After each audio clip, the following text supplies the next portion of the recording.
संजीव अरोड़ा जी के साथ, हमारी मेयर साहिबा के साथ आप लोगों के बीच में आके बहुत अच्छा लगा। अभी पद यात्रा करके आ रहे थे और लोगों से मिलते हुए आ रहे थे, मंदिर में माथा टेका हम लोगों ने। मैं आपसे बस ये पूछना चाहता हूं, 75 साल हो गए देश को आजाद हुए, आज तक जवाहर कैंप में कभी कोई मुख्यमंत्री आपसे मिलने के लिए आया? मुख्यमंत्री तो छोड़ो, मुझे नहीं लगता कोई मंत्री भी मिलने के लिए आया होगा, कोई नहीं आता। ये पहली बार है कि कोई मुख्यमंत्री आपके बीच में आपसे मिलने के लिए आया। दूसरी बात, जवाहर कैंप छोड़ो, इतने मुख्यमंत्री आए आज तक, पूरे पंजाब में किसी मुख्यमंत्री की, अकाली दल के, बीजेपी के, कांग्रेस के मुख्यमंत्री की कभी हिम्मत हुई कि वो जनता को माइक देके उनसे सवाल पूछवाए कि मेरे को बताओ आप क्या पूछना चाहते हो? कभी किसी मुख्यमंत्री की, किसी पार्टी की हिम्मत नहीं हुई कि जनता को माइक दे दे। क्यों? इसलिए नहीं हुई क्योंकि उन्होंने लूट मचा रखी थी, उन्होंने घपले कर रखे थे, उन्होंने पंजाब बर्बाद कर दिया था। नशा उन्हीं लोगों ने शुरू किया था, अकाली दल, कांग्रेस, उन्हीं लोगों ने नशे शुरू कर रखे हैं, पूरे पंजाब को बर्बाद। उनको पता था अगर माइक दे दिया जनता को तो जनता इतनी गंदी गंदी गालियां देगी, इतनी गंदी गंदी गालियां देगी, वो डरते थे। इसलिए वो स्टेज पे आते थे, भाषण देते थे, जैसे मान साहब ने कहा बोले सो निहाल का नारा लगाते थे और भाग जाते थे। पहली बार हो रहा है पंजाब के इतिहास में कि कोई मुख्यमंत्री हिम्मत करके माइक जनता को दे रहा है और कह रहा है मेरे से प्रश्न पूछो। यही दिखाता है कि कितनी ईमानदार सरकार है हमारी आम आदमी पार्टी की सरकार। और जो नशे के खिलाफ अब युद्ध छेड़ा है, मेरे को कई लोग कह रहे हैं जी पिछले 20 दिन में तो कुछ चमत्कार हो रहा है पंजाब के अंदर, भ्रष्टाचार के खिलाफ, नशे के खिलाफ कई सारे कदम उठाए गए, बड़े कड़े कदम उठाए गए। ये तो अभी ट्रेलर है, अभी देखना, अभी पिक्चर बाकी है, अभी बड़े बड़े कदम उठाए जाएंगे पंजाब को रंगला पंजाब बनाने के लिए।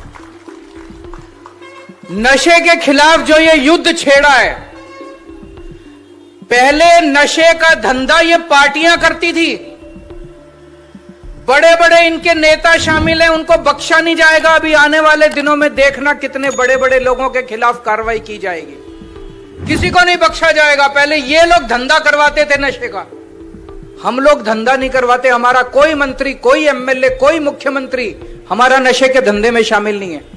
इसलिए हमारी हिम्मत है कि नशे के तस्करों के घरों के ऊपर बुलडोजर चलाए जा रहे हैं, उनको गिरफ्तार किया जा रहा है, उनके खिलाफ सख्त कार्रवाई की जा रही है। और पुलिस को बोल दिया गया है कि खबरदार अगर कोई नशे के तस्करों के साथ मिलकर काम करेगा तो। कहा जाता था कि पुलिस में भी कई लोग जो है तस्करी करवाते हैं, तस्करों के साथ मिल, खबरदार अब अगर कोई हिम्मत करेगा और कोई नशे के तस्करों के साथ मिलकर काम करेगा, किसी को नहीं बख्शा जाएगा।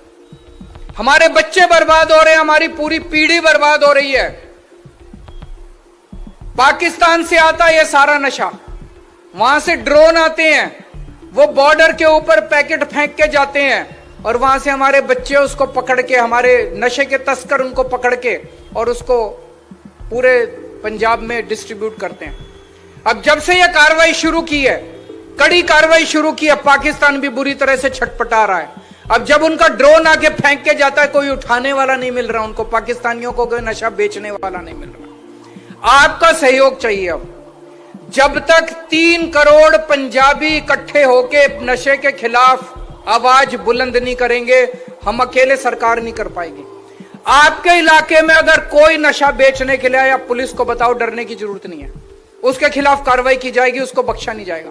एक भी नशे के तस्कर को नहीं छोड़ना, एक भी नशे के तस्कर को नहीं छोड़ना। जितने गैंगस्टर थे, गैंगस्टरों के खिलाफ कार्रवाई चल रही है पंजाब के अंदर। इन्होंने, कांग्रेस, अकाली दल, बीजेपी वालों ने गैंगस्टरों का ऐसा जमावड़ा था, इतने गैंगस्टर पैदा हो गए थे, किसी को नहीं बख्शा जाएगा। सबसे पहले एक सरदार जी आए थे, उन्होंने कहा था कि कानून व्यवस्था खराब। मैं मानता हूं इन लोगों ने कानून व्यवस्था खराब किया, इन्होंने 70 साल के अंदर बेड़ा गर्क किया पंजाब का। 3 साल के अंदर, 3 साल कुछ नहीं होते, 70 साल में इन लोगों ने बेड़ा गर्क कर दिया था पंजाब का। 70 साल का कूड़ा 3 साल में साफ नहीं कर रहे, लेकिन झाड़ू लेके लगे हुए हैं हम लोग, 3 साल से सफाई कर रहे हैं। और मुझे पूरी उम्मीद है अब जिस तरह से स्पीड पकड़ ली हमारी सरकार ने, अब पूरे 100 की स्पीड से अब हमारी गाड़ी चल रही है, पंजाब सरकार की गाड़ी। अब एक एक नशा खत्म करेंगे, कानून व्यवस्था ठीक करेंगे। एक और चीज पूछना चाहता हूं, बिजली के बिल जीरो किस किस के आते हैं? जरा हाथ खड़े करो। सबके बिजली के बिल जीरो आते हैं। कभी सोचा था जिंदगी में कि ऐसी भी कोई सरकार आएगी, ऐसी भी कोई समा आएगा जब बिजली फ्री हो जाएगी? पूरे देश के अंदर केवल दिल्ली और पंजाब 2 सूबे हैं जहां पे बिजली फ्री है। दिल्ली में अभी तक आम आदमी पार्टी की सरकार थी, पंजाब में कहां से आया पैसा? ये लोग कहते थे खजाना खाली है, खजाना खाली है, खजाना खाली है। हमने तो नहीं कहा कभी खजाना खाली है। हमारे पास तो खजाना ही खजाना है, आपके लिए इस्तेमाल कर रहे हैं, आपके लिए स्कूल बनवा रहे हैं। अभी एक बच्चे ने क्या, स्कूल ऑफ एमिनेंस बनवा दो, तो जगह जगह स्कूल ऑफ एमिनेंस बन रहे हैं, मोहल्ला क्लिनिक बन रहे हैं, अस्पताल बन रहे हैं। अभी अरोड़ा जी ने कहा जवाहर कैंप की सारी सड़कें अगले 1-1.5 महीने के अंदर आपकी सारी सड़कें बन जाएंगी। अगले 1-1.5 महीने के अंदर आपकी जगह जगह स्ट्रीट लाइट लग जाएंगी। पहले पंजाब में बिजली खूब जाया करती थी, अब पंजाब में बिजली की कमी नहीं है, लेकिन लुधियाने में हमें पता चला कि कई सारे ट्रांसफार्मर खराब हैं। उसकी वजह से आपके कई बार पावर चली जाती है ना बिजली में, गर्मियों में कभी कभी। अभी गर्मियों तक, इन गर्मियों तक कितने ट्रांसफार्मर लगवा देंगे पूरे लुधियाने में। इस बार 1 मिनट के लिए भी लुधियाने के अंदर बिजली नहीं जाएगी गर्मियों के अंदर, आप चिंता मत करो। पैसा कहां से आ रहा है? यह ईमानदारी का पैसा है, ये ईमानदारी का पैसा। ये सारा लूटते थे अकाली दल वाले, कांग्रेस वाले, वो पैसा बचा लिया। अब इस बार चुनाव में आपके लिए सामने संजीव अरोड़ा जी खड़े हो रहे हैं। संजीव अरोड़ा, मैं 1-2 उदाहरण दूंगा कि कितना शानदार आदमी है। एक बच्चा दिल्ली में बीमार हुआ, उसकी बीमारी बड़ी रेयर बीमारी थी, उसको SMA1 कहते हैं। बच्चा पैदा हुआ, पैदा होने के 6 महीने के अंदर पता चला कि उसको वो रेयर बीमारी है। उसमें उसके जो मसल है, मसल खत्म होते जाते हैं, बच्चा खड़ा नहीं हो सकता, बच्चा खा नहीं सकता। उस बीमारी का एक ही इलाज था, एक इंजेक्शन लगना था विदेश से। 18 करोड़ रुपए का इंजेक्शन, 18 करोड़ रुपए का, सोच सकते हो। वो विदेश से आना था, फॉरेन कंट्री से, 18 करोड़ का इंजेक्शन। इन्होंने अखबार में पढ़ा कि एक बच्चा बीमार है, उसको 18 करोड़ का इंजेक्शन चाहिए।